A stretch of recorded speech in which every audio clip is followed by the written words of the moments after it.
Hare Krishna, boa noite. A pergunta é a respeito, pediram para falar um pouco a respeito do esforço e do comodismo, né? Então, são dois caminhos opostos, né? Quando nós nos esforçamos, né, no caminho do Bhakti, nós sentimos uma certa modificação, ou seja, aceitação e eliminação. Isso é o resultado do esforço. Então eu aceito coisas que são favoráveis para o Bhakti e rejeito coisas que são desfavoráveis ao Bhakti. Isso é esforço. Anukulyasha Shankapaha Pratikulyasha Bharjana. Esses são os dois primeiros passos, né, da rendição. Aceitar o que é favorável, né, para Krishna, ou seja, para o serviço devocional, e rejeitar aquilo que é desfavorável. Então isso está relacionado ao esforço. Então esforço significa que você muda o seu comportamento, que você transforma o seu mundo interno. Isso é esforço. É algo que vai doer. O esforço sempre dói. Se você, por exemplo, pratica o Bhakti, mas você não sente dor, não está se esforçando. É como numa academia, né? Ou seja, como numa academia, no esporte, né? Você tem que forçar, né, o princípio da sobrecarga. Você tem que dar mais carga ao músculo. Você tem que treinar mais o músculo, além do que ele já está acostumado, para você ter um desenvolvimento. Se você não dá um estímulo no músculo, né? Ou seja, se você não estimula o seu corpo, né, para que ele se desenvolva, ele não vai se desenvolver, ele vai se acomodar, né? Então é isso, o comodismo é quando você se acomoda. Quando você aceita, por exemplo, você aceita a luxúria, né? Você aceita a luxúria como algo já estabelecido dentro de você. Não dá para mudar. Não dá para realmente fazer mais nada. Então você se entrega à luxúria. Você se entrega à inveja. Isso é comodismo. O esforço significa você lutar contra esses inimigos, né? Ou seja, são inimigos que você tem dentro e que você tem que lutar. Então o esforço está sempre relacionado ao seu mundo interno.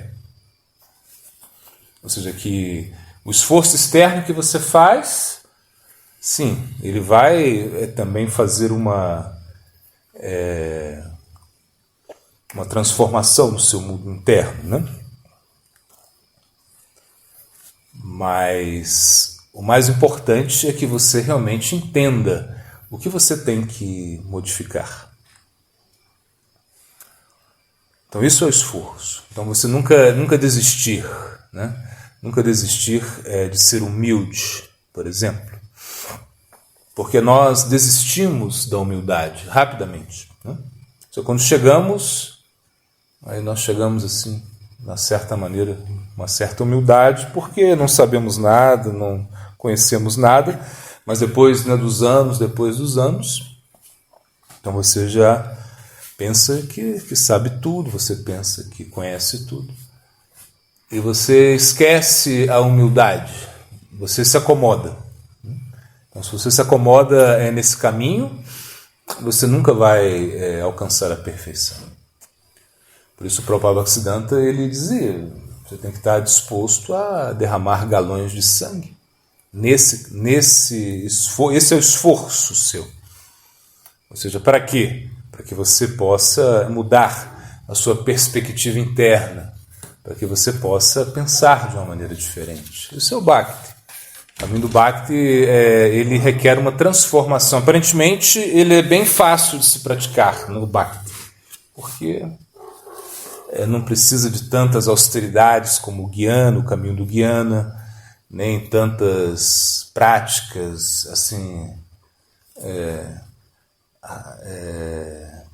de uma forma peritas, como o karma, né, o caminho do karma. Você não precisa muito disso. Você precisa se esforçar para cantar, né? Satatan kirtanyantomam, né? Jadantascha drilavrataha. Você se esforçando para sempre cantar, oferecer as coisas a Cristo, colocar Cristo no centro, mas o mais importante é que você queira mudar a sua visão interna, né? Tasmad Gurum Prapagate Jignasya Shreya Uttamam. Ou seja, você se aproxima desse plano querendo mudar a sua perspectiva. Como a gente dizia, a humildade, né? Algo tão difícil de se cultivar e algo tão básico. Sem humildade você não vai a lugar nenhum. Você sem humildade, Krishna não vai aceitar nada que você fizer. Claro, vai ter sua purificação, mas você não vai atrair a atenção de Krishna. Então Krishna ele fica atraído quando você se torna humilde. Né?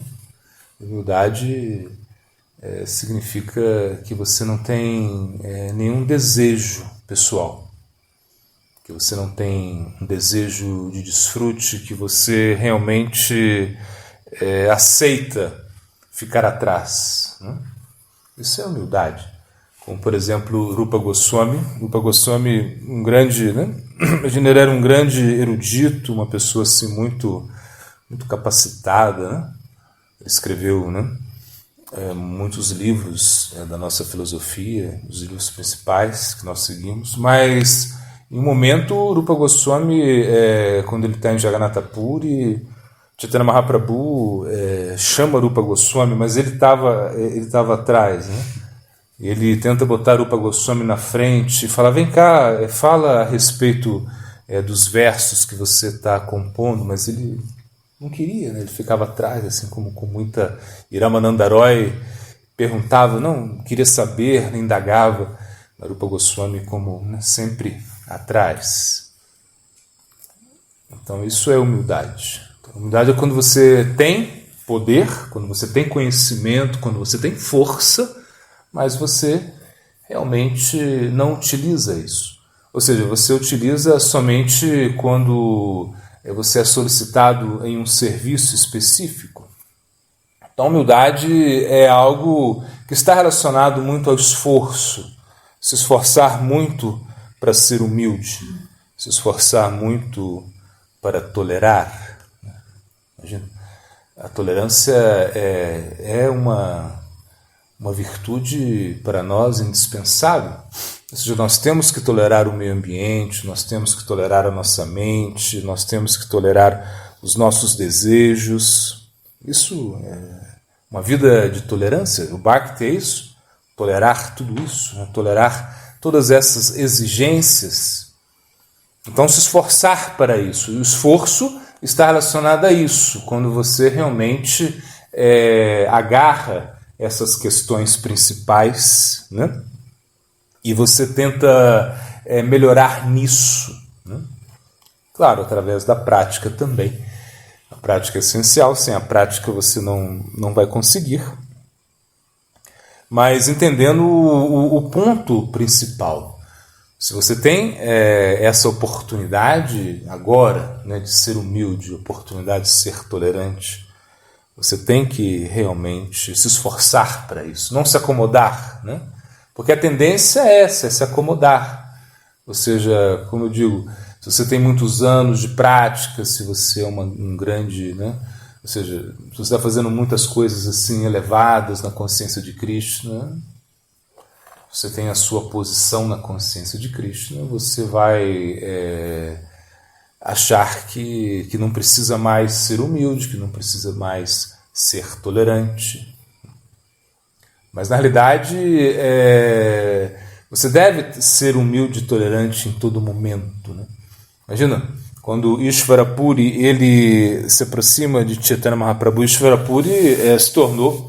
Primeiro ele se aproxima de Chaitanya Mahaprabhu, e ele era um grande Vaishnava. Mahaprabhu era, nesse momento, ele estava atuando no seu passatempo de não ser um devoto, né? Ele era mais um erudito, um escolástico em sânscrito, muito reconhecido, muito famoso.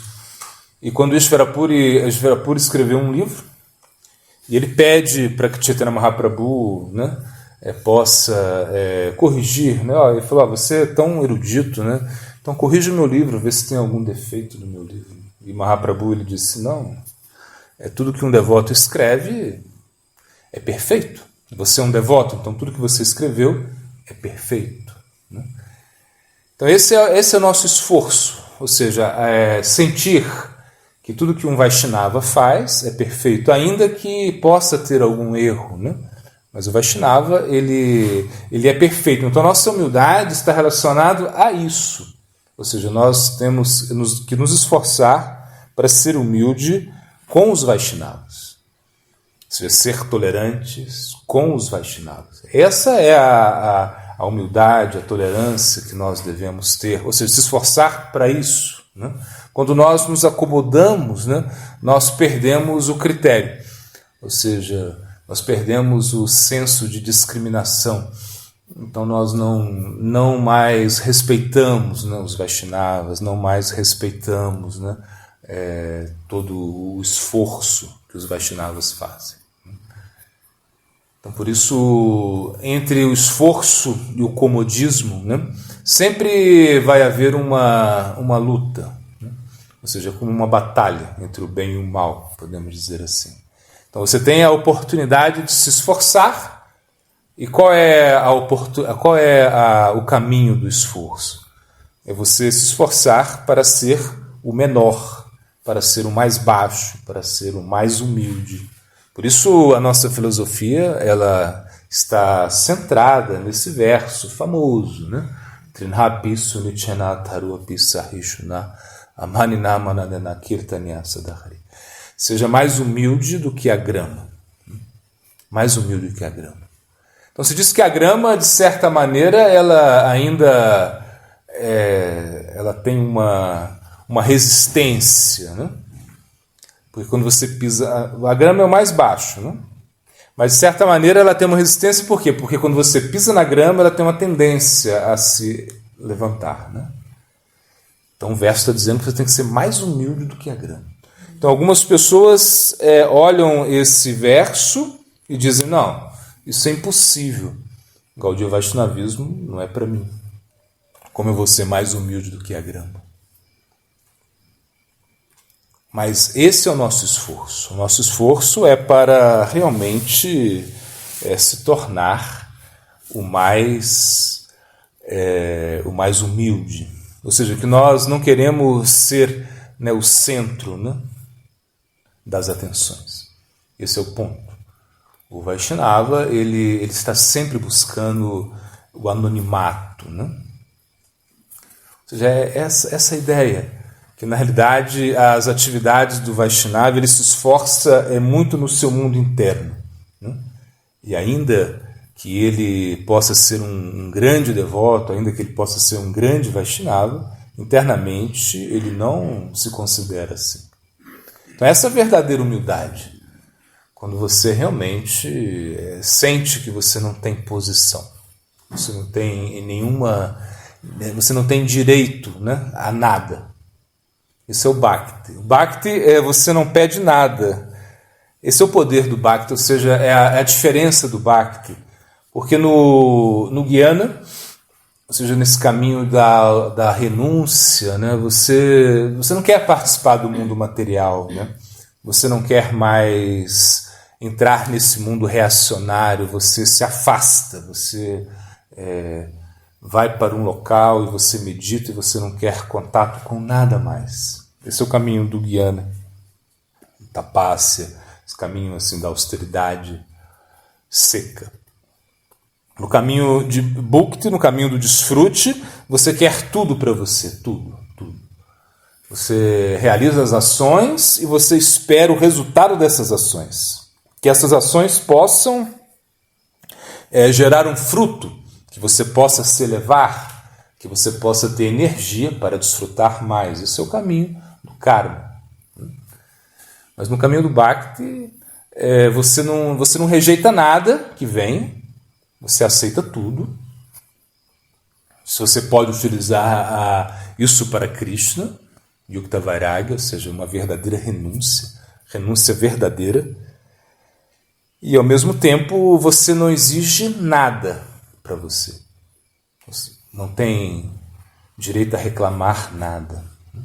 Você não tem direito a reclamações. Como disse Sri Sri Maharaj, em Vrindavana não existe departamento de reclamação. Ou seja, não existe PROCON. Você compra, veio estragado, veio com defeito, não pode reclamar, tem que aceitar. É algo assim. Então, na realidade, esse é o preço que nós devemos pagar. No Bhakti, o preço é muito elevado. No Jnana, no Karma, o preço não é tão elevado. Apesar que é mais doloroso, é mais difícil, você não tem que pagar um preço tão elevado. Porque você realiza as atividades, depende de você, depende do seu esforço. Então, nesses caminhos, da yoga, Ashtanga Yoga, esses caminhos que você faz, Jama Niyama, Pranayama, Asana, Pratyahara, enfim, todos esses caminhos, todos esses caminhos da yoga, isso depende do seu esforço. Então você pode chegar a controlar a sua respiração. Imagina, você chega a um ponto que você não respira mais, você não precisa respirar. Você entra debaixo de um rio e sai depois de semanas. Isso acontece. O caminho do esforço, o caminho onde você pode, Lagima, você pode ficar mais leve que o ar, você pode levitar. Caminho do esforço. Mas no Bhakti é diferente. No Bhakti você busca a misericórdia. Você espera que a misericórdia chegue. Então isso é mais difícil por isso. Porque você depende da misericórdia. Você não depende, ou seja, não depende só do seu esforço, depende do plano superior. Que o plano superior possa te entregar algo. Isso te entregar algo para que você continue. Isso é o seu esforço. O seu esforço é depender do plano superior. Aprender a depender. Como uma criança. Uma criança, ela depende. Tipo a Subhadra. Subhadra. Ela depende. Depende da Vishaka, depende do Prema. Criancinha pequenininha que a gente tem aqui. Depende, o tempo todo ela depende, Porque se deixar ela lá, ela morre. Ela não vai comer, ela não vai andar, os bichos vão picar ela, enfim. Essa é a dependência completa. Isso é o Bhakti. Você depende. Você realmente não tem liberdade. No Bhakti não existe liberdade. Você entra num plano de muita dependência, num plano de escravidão interna.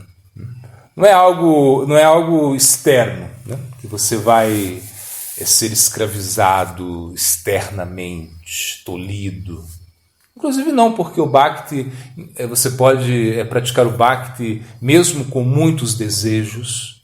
Mesmo se você tem muitos desejos, você pode praticar o Bhakti também, não tem problema.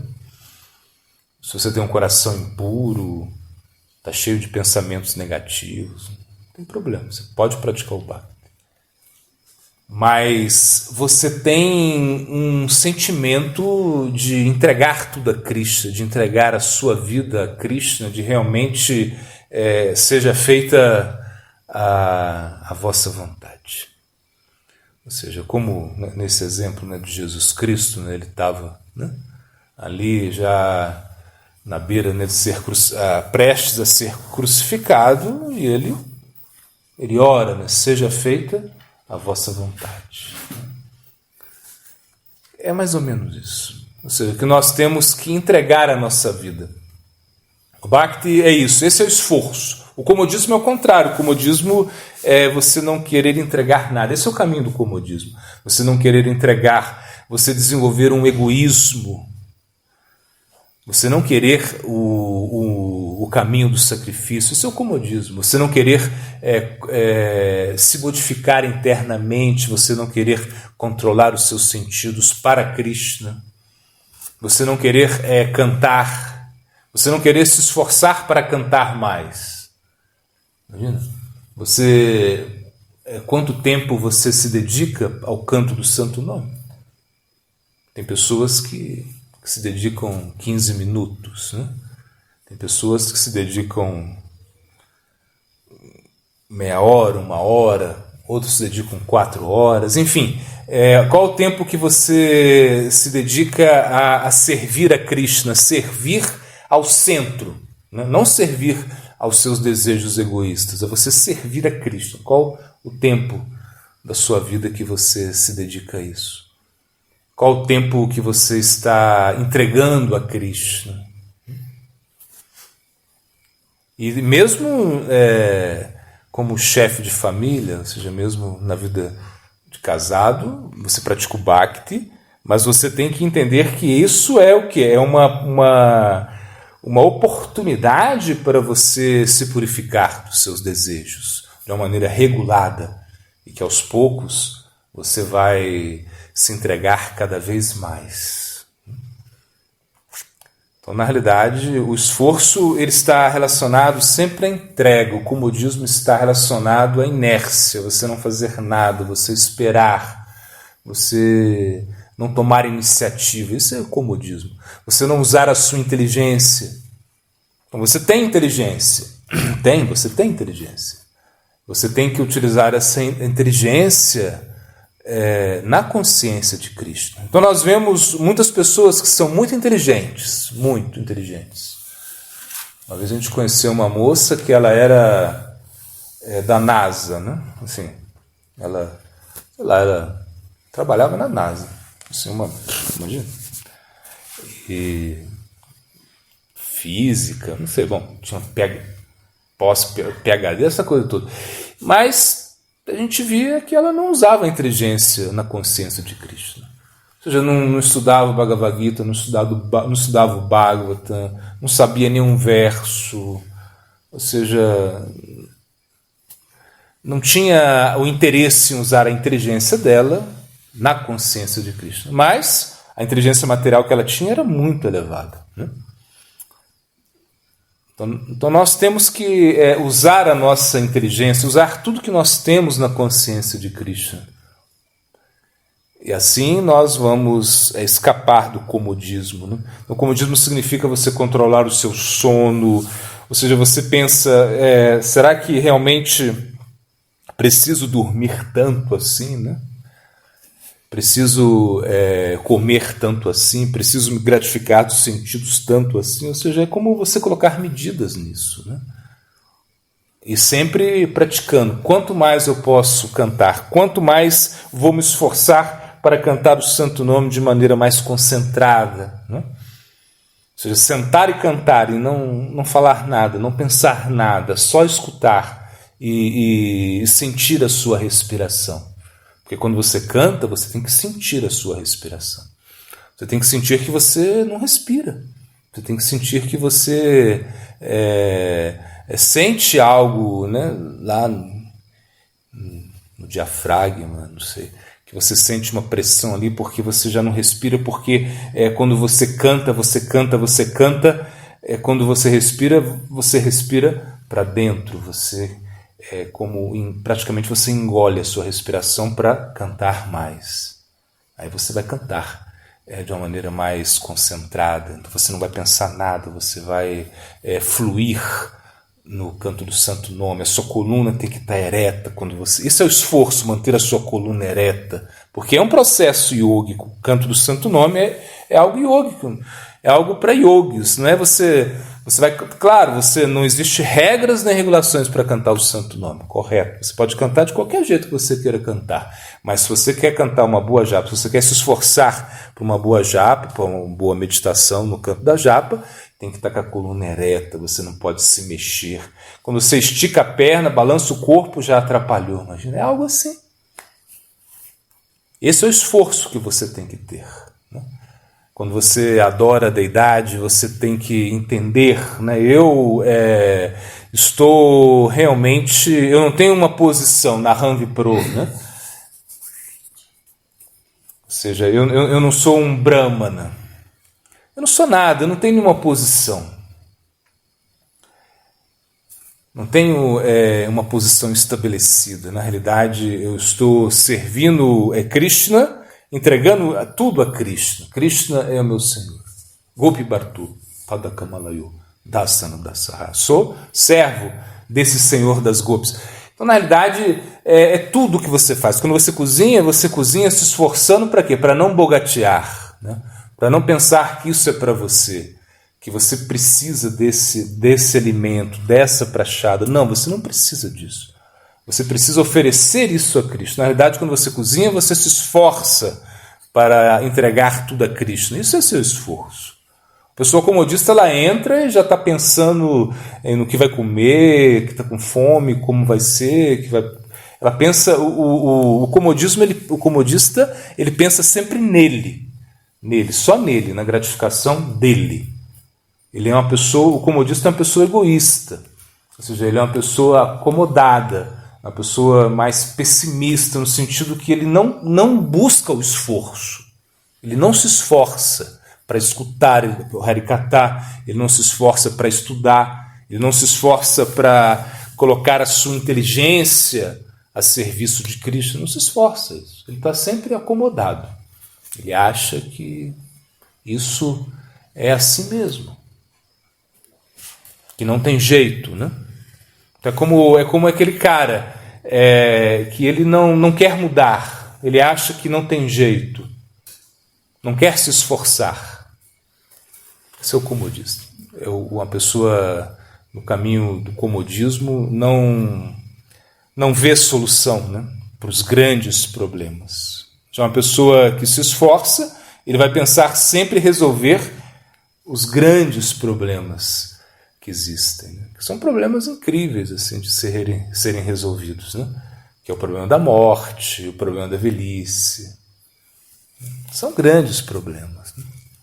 Ninguém quer morrer, ninguém quer ficar velho, mas você tem que aceitar isso. O comodista, ele aceita isso. A pessoa que se esforça pensa, não, eu tenho que desenvolver meu corpo espiritual. E se eu desenvolvo meu corpo espiritual, meu Siddhadeha, então não tem mais que ficar velho, não tem mais que morrer. Então esse é a diferença, né, basicamente, entre o comodismo e o esforço. Goura para mim.